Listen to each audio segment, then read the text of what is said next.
Hello, and welcome to another episode of Slam TV. I'm Professor Roger Yang, and we have a special episode for you today. Today we're going to learn about annuities. Luckily for you folks at home, we've got a special guest for you. He's known as the finance phenomenon.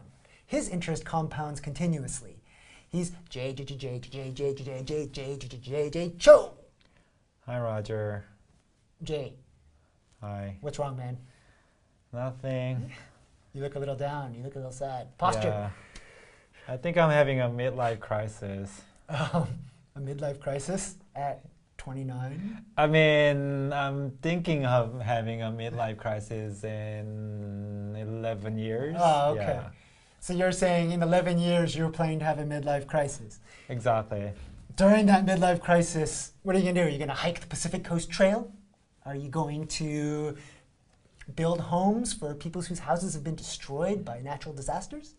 Are you going to redesign a math curriculum for students that don't need calculus and teach them real-life math? Ooh. Or buy a car.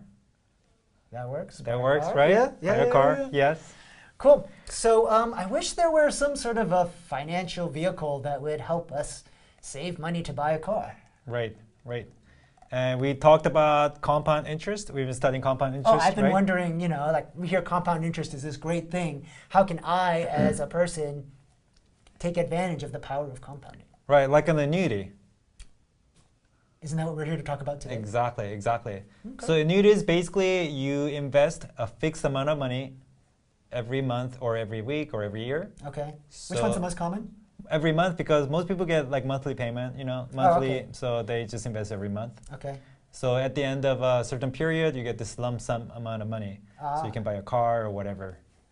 And when you're making these payments each month, it seems like each payment is earning a different amount of interest. Right. So for example, we can kind of talk about like 1 year. Okay. Just to kind of give you an example. Okay. Right. So how much money do you think you can save per month to buy your car? Let's say if I stop going to Starbucks, $50 Okay. a month. So Right. why don't we see how much, what the future value is of that first payment you make? Right. So one thing you have to be kind of careful is we're going to invest for 1 month. I mean 1 year. My first investment, $50, is not going to see its interest after the end of the first month. Okay. So even if it's 1 year has 12 months, I'm going to only get compounded. It's going to get only compounded 11 times, not 12 times. Oh, okay. Right. So you have to be kind of careful with that. I got it. And the last investment is basically going to be no interest because at the end of the year. So by the end of the year, that one doesn't get compounded at all. Okay. Right. So if we look at this table, Okay. For that first payment, it looks like, oh, I see. You're making a $50 payment, but it's only compounded 11 times because, Right. as you were saying, You have to wait a month before you get that first bit of interest. Right. Another thing you want to notice is like time in years is 11 over 12. So again, time has to be given in terms of year. And because we're only doing 11 months. Right. It's not 11. It's just 11 over 12 because there are 12 months in a year. Got it. Right. Cool. Well, for that first payment, let's talk about calculating the future value. So we're going to use future value formula. Right? Okay. Yes. So future value is P. Oh, the compound interest formula? Exactly. Got compound interest. So future value is P times 1 plus R over N. Okay. To the n times t power. And what was P again? P is the principal or the amount of payment you're making. So it's $50 for us. Oh, okay, because we're Right. investing $50. Exactly. Got it. And what's R? R is interest rate. Here we're going to assume that it's 4%. So again, when you calculate something, we're going to have to kind of convert that into decimal. So it's going to be 0.04. Got it. What is N? N is how many times you get compounded a year. Okay. So again, we're doing monthly, so it's going to be 12. Got it. And T, you said, was time measured in years, right? Exactly. Okay. Right. So if you put all this into the formula, it looks like you get $51.86. Right. That means when I invest $50 today, at the end of 1 year, that money is going to be $51.86. So I made $1.86. Wow. Free taco.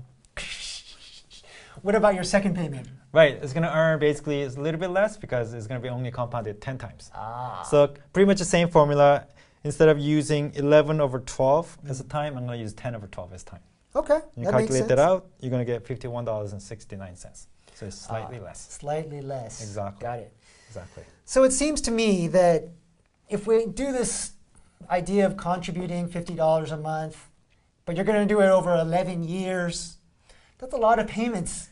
Right. That's and like then 132 payments or something like that. right, and then there's a lot of calculation too.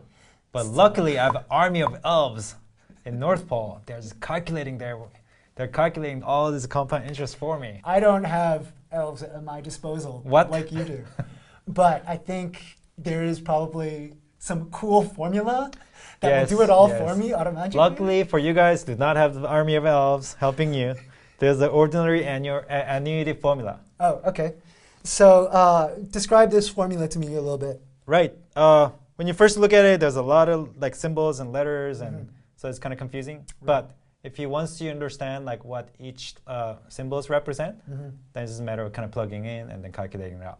So what does this PYMT stand for? That's basically a payment. That's how much you're going to invest every month. So for us, it's going to be $50. Got it. Right. And what's this R? Oh, that's where you already found that, right? Right. That's the interest rate, 4%. So it's going to be 0.04 for us. Got it. But since we're compounding every month, N is still 12. Exactly. And then time, we're going to do it for 11 years. So it's going to be 11. Right, when you turn 40, finally. Exactly. Got it. Yeah. Got it. So why don't we plug all our numbers into this formula and see what we get. Right. $8,273.57. Oh, I was hoping a little bit more, but I guess it's only that much. You might have to get a slightly used car. Or maybe a convertible. Well, I was hoping to get my own Ferrari. Why don't you just drive Leo's Ferrari? Well, it's complicated. It's complicated. I need my own. I need to get my own. How much do Ferraris go for these days? About $200,000. Oh, okay. Yes. You know what would be really cool, Jay? If there was some way that we could, instead of starting with the payment and solving for the future and getting the future value, if we could start with the future value that I wanted and be able to figure out what payment you need. Right. So basically, what you're saying is we have the same formula, but either I know how much I'm going to invest every month. All right. So from there, I can figure out how much I get at the end of the investment, the lump sum value.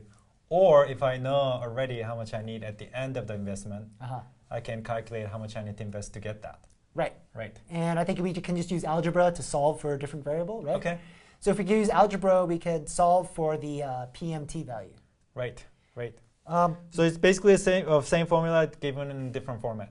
Okay. Okay. Cool. So why don't we do the calculation for our $200,000 Ferrari? Right. So basically, what's different now is instead of we're solving for payment, and we already know the future value of $200,000. So we're going to just plug in $200,000 for the future value, and we're actually solving for the payment. Okay. Right. So we plug all these numbers into the computer. It calculates $1,208.67. What?